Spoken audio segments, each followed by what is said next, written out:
तो क्या ध्रुव वाटी ने नरेंद्र मोदी पर रिएक्ट किया और कहा कि नरेंद्र मोदी ने गाली देना बंद कर दिया है। तो फाइनली 75 साल की उम्र पर जाकर हमारे प्रधानमंत्री जी ने सीख लिया है कि गालियां देनी बुरी बात होती है। भाई लोग, अभी ध्रुव वाटी ने एक रील अपलोड करी है जिसमें उन्होंने कहा कि फाइनली नरेंद्र मोदी ने गाली देना बंद कर दिया है। इसके अलावा ध्रुव वाटी ने उन अंधभक्तों पे भी रिएक्ट किया है जो उन्हें गाली देते हैं। तो ध्रुव वाटी ने क्या कहा आप देखो। मुझे देखकर अच्छा लगा कि फाइनली 75 साल की उम्र पर जाकर हमारे प्रधानमंत्री जी ने सीख लिया है कि गालियां देनी बुरी बात होती है। हर किसी की मैच्योरिटी की एज होती है अपनी।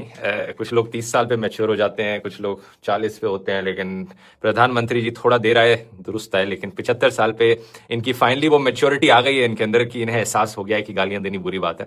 क्योंकि पूरे करियर में इन्होंने अपने सिर्फ गालियां ही तो दी हैं।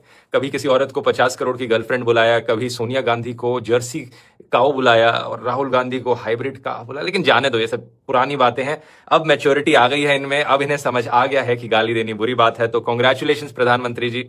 और दूसरी चीज मैं कहना चाहूंगा कि अब यही ज्ञान जरा अपने अंधभक्तों और बीजेपी आईटी सेल वालों को भी दे दो, क्योंकि वो भी कमेंट सेक्शन में रोज आकर गालियां देते हैं।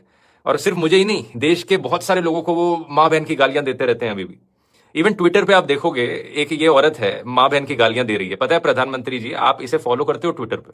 ऐसी एक ये अकाउंट है, आप इसे भी फॉलो करते हो इस अकाउंट को?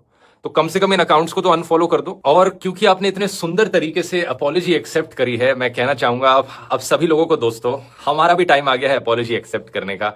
इन सारे अनभक्तों की मैं भी अपॉलॉजी एक्सेप्ट करता हूं जो इन्होंने मुझे माँ बहन की गालियां दी है। आप लोग भी अपने वीडियोस बनाओ, आप लोग भी शेयर करो कि आपको क्या क्या माँ बहन की गालियां दी हैं इन लोगों ने, और फिर आप भी अपॉलॉजी एक्सेप्ट करो।